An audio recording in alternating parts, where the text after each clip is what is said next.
Ayahku adalah dewa perang. Bab 431. Qi Kunlun berkata dengan muram, kamu dapat menghindari hukuman mati. Kamu tidak dapat lepas dari kejahatan yang masih hidup. Saya harap tendangan ini dapat membuat kamu mengerti, saudara. Dapat membuat kamu mengerti sepenuhnya bahwa kamu tidak dapat memprovokasi Nona Sen. Aku juga tidak ingin hal seperti ini terjadi lagi. Tendanganku itu bukan sekedar menginjak kakimu, tapi sebenarnya menginjak hatimu dan menginjakmu sampai mati. Tidak peduli seberapa keras Nona Sen membujukmu, itu sia-sia. Tidak ada seorang pun di dunia ini yang bisa menyelamatkanmu. Apakah kamu mengerti? Kata-kata ini diucapkan dengan penuh semangat dan semangat. Sangat cepat. Setiap kata seperti bom, menghantam hati Qi Tianshan dengan keras. Qi Tianshan menyerah. Dia mengangguk dan mengeluarkan suara yang sangat menyakitkan sambil muntah darah. Aku tahu. Saudaraku, aku tidak pernah. Aku tidak berani mengganggu dan mengganggu Nona Sen lagi. Aku pergi sekarang. Aku harus segera pergi ke rumah sakit. Aku akan mati. Nona Sen, saya benar-benar tidak berani menyinggung perasaan Anda lagi. Terima kasih telah menyelamatkan hidup saya. Qi Tianshan sekarang mengerti sepenuhnya. Adiknya gila. Bahkan jika dia, saudara kandungnya, terbunuh.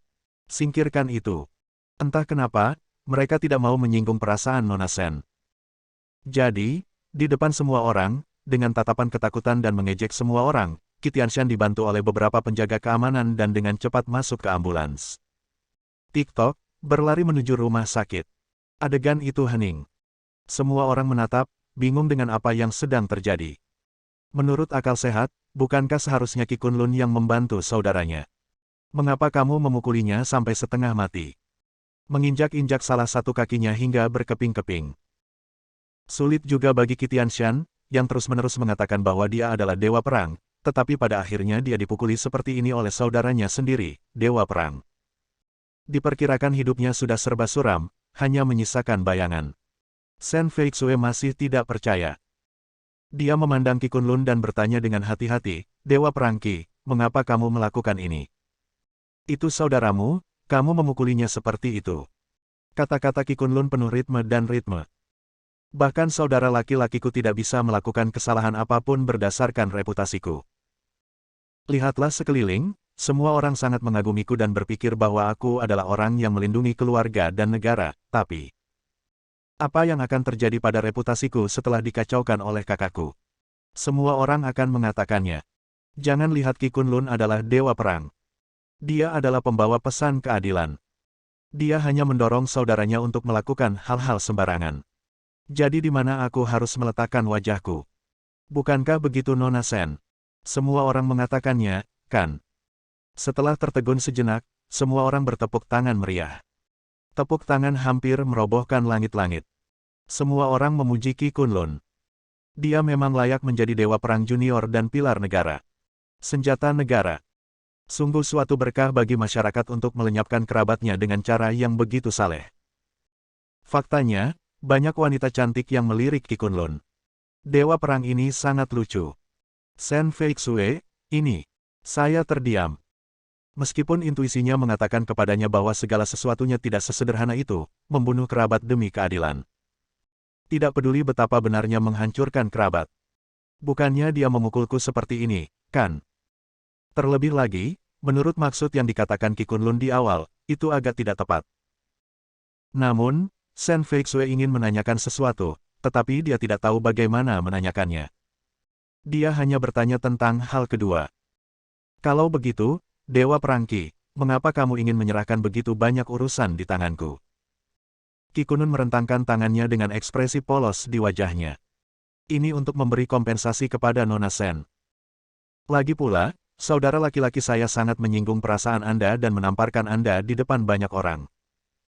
Tidak bisakah saya mengerahkan semua orang untuk menyerahkan bisnis ini kepada Anda? Kalau tidak, aku akan merasa tidak nyaman. Sen Feixue, ini. Semakin saya mendengarkan, semakin aneh jadinya. Bisakah Anda memberi saya bisnis Anda melalui bos-bos ini di awal? Baru kemudian kakakmu memukulku. Dia juga ingin bertanya, tapi Qi Kunlun tiba-tiba memikirkan sesuatu dan mengangkat tangannya untuk melihat arlojinya. Oh, masih ada sesuatu yang sangat penting yang harus saya lakukan. Maaf, Nona Sen, tapi saya pergi. Saya berharap karir Anda sukses, sukses meroket, dan meroket. Semuanya, silakan lanjutkan ngobrol dan minum. Aku permisi dulu. Dia menangkupkan tangannya dan melangkah keluar. Semua orang dengan cepat dan penuh hormat mengucapkan selamat tinggal kepada Dewa Perang. Banyak wanita cantik menyaksikannya pergi dengan enggan. Sen Feixue sedikit memiringkan kepalanya dan menatap punggung Qi Kunlun saat dia melangkah pergi. Tidak peduli bagaimana Anda melihatnya, Anda merasa orang ini sepertinya memiliki hati nurani yang bersalah. Faktanya, Qi Kunlun memang memiliki hati nurani yang bersalah. Dia berjalan keluar pintu, mengangkat tangannya untuk menyeka segenggam keringat dingin dari dahinya, melemparkannya ke tanah dan menghela napas panjang. Aku akan pergi. Masalah yang Tuan Tertinggi katakan kepadaku ini sungguh sulit untuk ditangani. Begitu aku melihat Nona Sen, aku merasa bersalah. Aku takut dia akan memecahkan kaserole dan menanyakan kebenarannya. Kelihatannya, kualitas psikologis saya masih kurang baik. Saya perlu memperkuat latihan saya di bidang ini. Dia mengeluarkan ponselnya dan menelepon Guan Qianjun.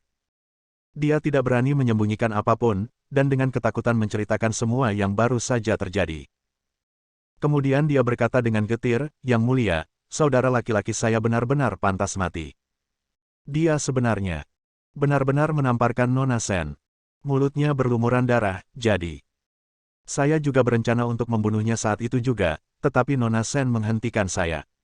Saya merasa lembut untuk sesaat, bagaimanapun juga, dia adalah saudara laki-laki saya, tetapi jika Anda pikir dia harus dibunuh, aku akan ke rumah sakit untuk membunuhnya sekarang. Nada suaranya sangat tegas. Biarkan Guan Qianjun tidak meragukan integritasnya. Guan Qianjun tersenyum dan berkata, "Lupakan saja, kamu mematahkan salah satu kaki saudaramu dan memberinya pelajaran. Saya harap dia tidak akan pernah." Sangat bodoh. Kalimat terakhir penuh dengan niat membunuh. Meski belum ada penjelasan lebih lanjut, namun maknanya sudah jelas. Bodoh sekali lagi. Tapi nyawanya dipertaruhkan. Qi Kunlun berjanji kata demi kata, "Yang mulia, yakinlah, jika saudaraku benar-benar melakukan ini lagi, maka aku pasti akan memenggal kepalanya, dan selain itu, saya juga akan mencari seseorang untuk mengikutinya untuk mencegah dia memanfaatkan reputasi saya lagi. Pergilah ke sana dan curang. Jadilah tirani. Setelah ketahuan, kami akan dihukum berat." Setelah menutup telepon, Qi Kunlun menghela napas lagi, dan kemudian dia merasakan seluruh tubuhnya basah oleh keringat dingin. Dia sebenarnya tidak ingin membunuh saudaranya, tapi jika Tuan Tertinggi benar-benar memberitahuku hal ini, dia harus membunuhnya juga. Nyatanya, Qi Tianshan benar-benar pantas untuk dibunuh. Dia seharusnya sudah mati sejak lama. Qi Kunlun berjalan keluar dengan wajah berat, dan beberapa orang berjalan ke arahnya.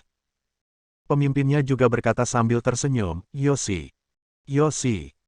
Kecantikannya barusan sangat bagus, tapi kakinya agak pendek, dan kesenangannya kurang menyenangkan. Saya harap saya bisa menemukan sesuatu yang lebih baik di ruang perjamuan." Orang ini secara mengejutkan adalah Yamamoto Ryuji. Sepertinya dia terlalu banyak mabuk, wajahnya sangat merah, dan wajahnya penuh nafsu. Beberapa pengawal yang mengikutinya juga mengikutinya dan mengatakan beberapa hal yang tidak menyenangkan. Qi Kunlun segera mengerutkan keningnya. Sebagai Dewa Perang Junior, yang paling dia benci adalah pemuda cantik dari Jepang seperti ini.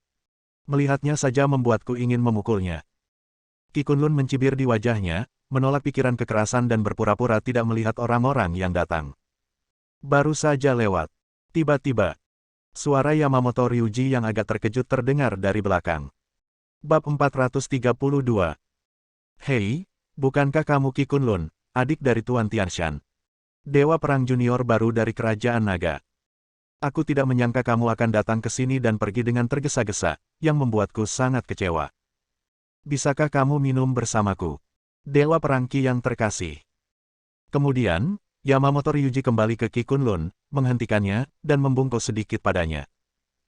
"Saya, Yamamoto Ryuji, penduduk asli Jepang, konsorsium saya, klub Yamamoto, dan saya, Tuan Muda kedua. Tolong beri saya saran Anda, Dewa Perang Qi." Kemudian, dua tangan yang antusias terulur. Qi Kunlun tersenyum tipis dan mengulurkan tangannya, tapi tanpa menjabatnya dengan Yamamoto Ryuji, dia menepuk bahunya. Ternyata kamu adalah putra kedua dari klub Yamamoto yang terkenal. Kudengar kamu membawa 6 miliar dolar AS ke kerajaan naga kita untuk mengembangkan bisnis. Itu tidak mudah. Saya harap Anda segera sukses, saya harus pergi dulu. Lalu, dia mendorong bahu Yamamoto Ryuji sedikit ke samping. Meski sepertinya dia tidak menggunakan banyak tenaga, Yamamoto Ryuji tersandung ke samping dan hampir jatuh ke tanah. Qi Kunlun melangkah maju. Di belakang dia, beberapa pengawal mengertakkan gigi dan segera mengelilinginya. Sebenarnya, dia mengeluarkan banyak pistol hitam dan mengarahkannya ke Qi Kunlun. Salah satu dari mereka berteriak keras, "Baka! Beraninya kamu menggunakan kekerasan terhadap tuan muda kedua kita. Kalau begitu, kamu perlu meminta maaf padanya dan berlutut untuk meminta maaf. Kalau tidak, kamu akan dikirim ke neraka oleh kami." Segera setelah itu, terdengar suara baut pengaman dibuka. Selama mereka menarik pelatuknya, beberapa peluru akan keluar. Bisa membunuh. Tetapi, Qi Kunlun sepertinya tidak menyadarinya. Dia berdiri diam, memasukkan tangannya ke dalam saku, menoleh sedikit, dan menatap mata tajam Yamamoto Ryuji, yang membuat Yamamoto Ryuji merasa. Saya merasakan getaran di sekujur tubuh saya. Dia segera berjalan mendekat dan membuka pistol beberapa pengawal. Dia berkata dengan keras, "Tuan Qi Kunlun Qi adalah dewa perang yang terkenal di kerajaan naga. Senjata negara. Bagaimana Anda bisa menodongkan pistol ke arahnya? Untuk mengetahui, ini tidak hanya tidak menghormati dewa perang, tapi juga tidak menghormati kerajaan naga. Apakah kamu mencari kematian? Apakah Anda akan mencegah klub Yamamoto kami untuk terus beroperasi di kerajaan naga? Segera minta maaf kepada Tuan Qi." Ketika dia mengatakan ini, beberapa pengawal tidak berani mengabaikannya dan membungkuk dalam-dalam kepada Qi Kunlun. Dahi itu hampir mengenai lututku. Mereka berteriak serempak, "Maafkan saya, Tuan Qi." Kemudian, dia tiba-tiba berdiri, meletakkan kembali pistolnya, dan mengangkat tangan kirinya pada saat yang bersamaan. Dia menamparkan dirinya sendiri dengan keras, itu tamparan nyata dan bukan tamparan palsu, dan tamparan itu sangat keras, dua mimisan langsung mengalir keluar. Yamamoto Ryuji juga membungkuk dalam-dalam ke arah Qi Kunlun. "Maaf, Tuan Qi. Anak buah sayalah yang terlalu ceroboh. Tentu saja, alasan utamanya adalah saya gagal mendisiplinkan mereka dengan benar. Saya minta maaf atas nama mereka. Kalau begitu, jika kamu tidak bisa menghilangkan nafas ini, aku akan membunuh siapapun yang kamu minta aku bunuh." Ia pun mengeluarkan pistol dari sakunya dan mengarahkannya ke beberapa pengawalnya. Para pengawal itu tidak takut sama sekali. Kembali. Mereka semua mengangkat kepala dan meminta Yamamoto Ryuji untuk memukul kepalanya. Mata Qi Kunlun tajam, tapi dia tersenyum ringan. "Itu saja, Tuan Yamamoto, semoga Anda bersenang-senang, ucapkan selamat tinggal dan sampai jumpa lagi ketika kita sudah ditakdirkan." Dia menangkupkan tangannya ke arah Yamamoto Ryuji dan segera melangkah maju. Di belakang, ada juga suara hormat dari generasi kedua Yamamoto Ryu, "Tuan Qi, saya sangat menyesal. Saya telah menyinggung Anda. Terima kasih karena tidak mempedulikan kesalahan orang lain. Saya percaya itu dengan kemurahan hati Anda. Ini akan segera terjadi di belakangmu." Qi Kunlun diam-diam ketakutan saat dia berjalan ke depan. Ini bukan karena betapa kuatnya Yamamoto Ryuji dan anak buahnya, tapi karena anak buahnya benar-benar berperilaku seragam dan memiliki semangat mempertaruhkan nyawa dan mempertaruhkan nyawa mereka sendiri. Qi Kunlun tidak bisa menahan diri untuk tidak bergumam, jika kerajaan naga kita dapat memiliki banyak talenta yang tidak takut mati, kita pasti akan menjadi lebih kuat. Ketika saya selesai melayani Tuan Tertinggi dan kembali ke medan perang, kita harus memupuk karakter seperti ini dengan baik agar kerajaan naga kita selalu sejahtera. Dia masuk ke dalam mobil dan pergi. Namun Yamamoto Ryuji dan beberapa pengawalnya tetap berdiri di sana dengan senyuman di wajah mereka. Saat Qi Kunlun pergi, dia terus melambaikan tangannya seolah mengucapkan selamat tinggal kepada orang yang paling dicintainya. Tetapi, ketika mobil itu menghilang dari pandangan mereka, ekspresi mereka menjadi gelap. Kepala pengawal itu maju 2 langkah dan membungkuk sedikit. "Tuan muda kedua, Qi Kunlun ini sudah keterlaluan. Dia benar-benar berani menyinggung perasaanmu seperti ini. Saya sarankan kamu menelepon ke rumah sekarang dan mengundang pembunuh paling elit dari klub kita. Bunuh saja dia." Bentak. Yamamoto Ryuji menamparkan wajahnya dan berteriak dengan marah, "Baka Yaro, orang picik sepertimu tahu cara menangani palu. Qi Kunlun inilah yang harus aku dekati. Dikatakan, dia tinggal di kuil Yunhai untuk waktu yang lama karena dia menjalankan misi yang sangat rahasia. Misi ini mungkin sangat membantu kita. Oleh karena itu, saya harus tahu apa misinya. Saya harus mendekatinya dan membunuhnya. Lalu apa gunanya? Katakan lagi. Membunuh dewa perang di wilayahnya. Apa aku tidak sabar? Kepala pengawal menutupi wajahnya dan mengangguk ketakutan. Maaf, saya salah. Tuan muda kedua, tolong hukum saya. Yamamoto Ryuji berkata dengan muram, sebagai hukuman, kamu harus memakan kotoran yang aku buang air besar malam ini. Pemimpin pengawal, hai. Yamamoto Ryuji berbalik dan berjalan menuju hotel. Sambil berjalan, dia berkata, untungnya, ada Qi Tianshan yang ingin menjilat saya. Qi Tianshan adalah saudara kandung Qi Kunlun. Saya mendengar bahwa hubungan antara kedua saudara laki-laki itu cukup baik. Saya harus meminta Qi Tianshan membantu saya mengatur pesta makan malam dan mengambil kesempatan untuk menghubungi Qi Kunlun.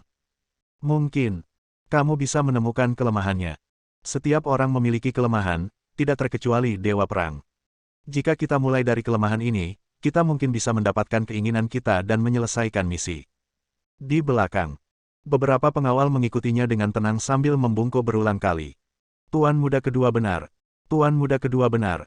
Ada ciri khasnya, mereka selalu membungkuk serendah mungkin, dengan dahi menyentuh lutut. Jadi, ini kecelakaan karena saya terjatuh saat berjalan.